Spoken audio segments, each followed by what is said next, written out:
You probably can't tell this by looking at me, but I am a pillar of our society.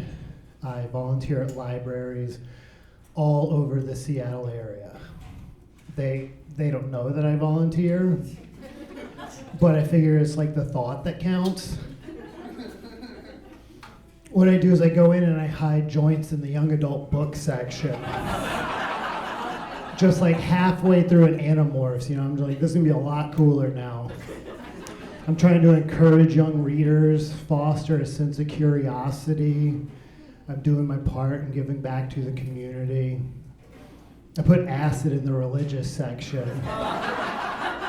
And if you're wondering how to properly dose a religious text, what you're gonna want to do is get yourself a vial of liquid acid and just drop it on the upper right-hand corners of all the pages, and they lick their thumbs to turn it. By the time they get to the book of John, they're like, this is talking to me.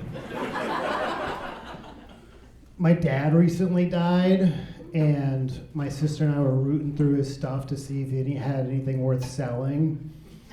He didn't, but he had a bunch of CD album books, and they were mostly filled with just burned CDs and some Jimmy Buffett. But on one CD he burned, he wrote computer porn in just big, bold letters. And I'm just like, what a dad thing to write on a burned CD. It's just I know it's computer porn, Dad, it's on a CD. What other kind of porn is this gonna be?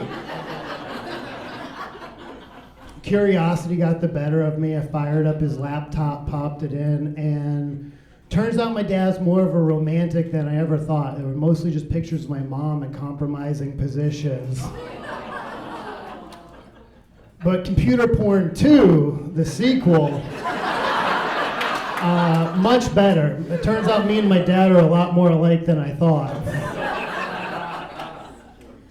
I think if you say you're bisexual, you should have to act on it once a year. You can't just keep riding this one-time occurrence for the rest of your life. It's okay, you slept with your college roommate, big deal. All right, you gave a guy a hand job in Berlin in a hostel while you're both coming down on Molly. Who hasn't? It's not like the Marines, it's not Semper Fi. It's more like a union. You got to keep your hours up, stay certified, pay your dues, watch a training video from now and again. I suck a dick once a year just to make sure I still don't like it. Because your taste buds mature as you get older. I don't want to miss out on something good because I'm being stubborn. I didn't like Brussels sprouts for so long, and then all of a sudden somebody starts pan roasting with balsamic vinegar and bacon. Now I can't get enough. What if dick's the same way? You just gotta check in. I live on the fringes of society. I live in a basement where I belong.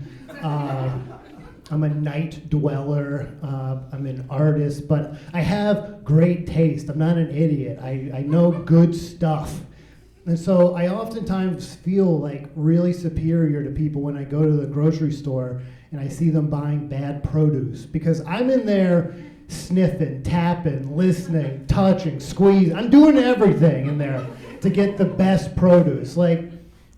Watermelons, okay? If you get a watermelon, you gotta check it for a squanch. That's the yellow spot on it. Do not buy a squanchless melon. You gotta listen to it, you gotta tap it. If it sounds like doink, that's good. If it's doink, that's a bad melon, okay? And so I'm in there rejecting all this produce that's not good, and I see people walking around the store with bad melons and stuff, and I don't even care anymore. I'll go up to them, just men, because if you go up to women and say you have bad melons, you might get stabbed. But I'll go up to these hapless peasants and be like, sir, brother, you're buying a bad melon right now. This doesn't have a squanch, okay? First of all. Second, listen to it. Did you listen to it? No, I didn't think so. Listen to it. Doink, bad, not good.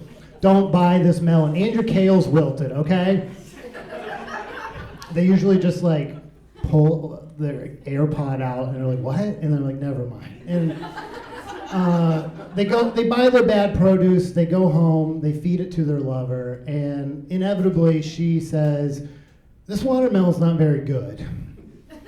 And that guy thinks back to me and he's like, why didn't I listen to that handsome, knowledgeable, smart, attractive, sexy man at the grocery store? I am a fool.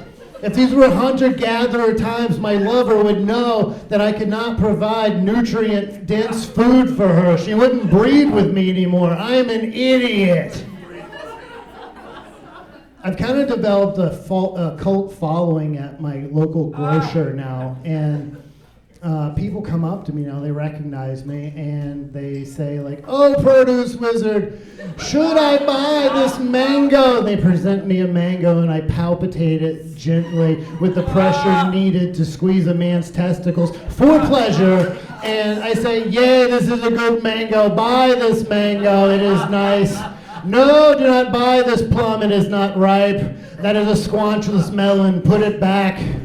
And they say, thank you, produce wizard, thank you. And then they go home and they have great sex. And then they cut into that melon and they share it with their lover, this running down their naked bodies. They're like, this is amazing. This watermelon is crisp and succulent. I feel hydrated in ways that I haven't ever been hydrated before. Thank you.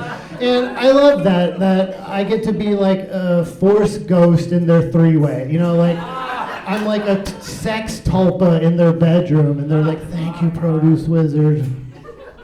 And I feel better about myself. I have never heard a car alarm and thought, I should go get involved with that. And they just make them all sound the same. Like, how are you supposed to know it's your car alarm going off? You know, you just hear one in the distance, and you're like, yeah, that's mine. Like, why don't they customize it, put your name on it or something? Somebody starts trying to break into your car, and your car just starts going, Jeff, Jeff, Jeff, Jeff, Jeff, Jeff, Jeff, Jeff, Jeff, it's me, your car, please come help. That would be a lot more useful, I think. If I had a custom car alarm, though, it wouldn't be my name. It would sound, my name is Jack on the ballots, by the way, not Jeff. But if it wasn't my name, it would sound like people having loud, aggressive, but passionate sex outside. Because, like, maybe that is something I'd want to go get involved with. Just like an impromptu street orgy? Yeah, don't mind if I do.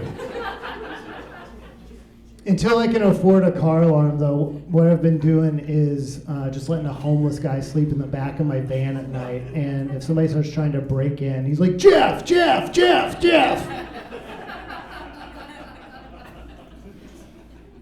I like wearing this eye patch because most of you probably didn't realize that my hair is thinning. Like, I don't really need this at all. It's just a distraction from what's going on up here.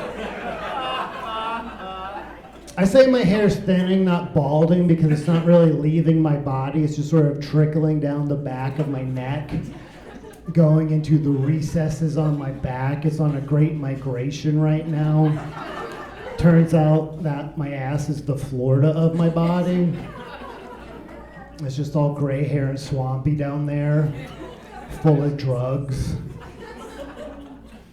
Sometimes when I get lonely, and I don't want to bother my friends, I don't want to feel needy, what I'll do is I'll find a missing pet poster and just call that number instead.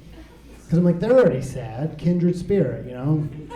So I call them up and I'm like, hi, yeah, calling about the dog. No, I don't have it or any information on it, but I lost a cat one time. Do you want to get a drink and talk about it?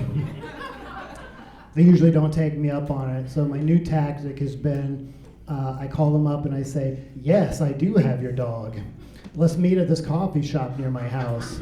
And then I get there early, I buy them a cup of coffee, and I wait. And then they get there, and they're like, where's my dog? And I'm like, oh, he ran off. You know how he is. My afternoon's clear. You want to go look for him? All right, thank you. That's all my time. Jack on the back.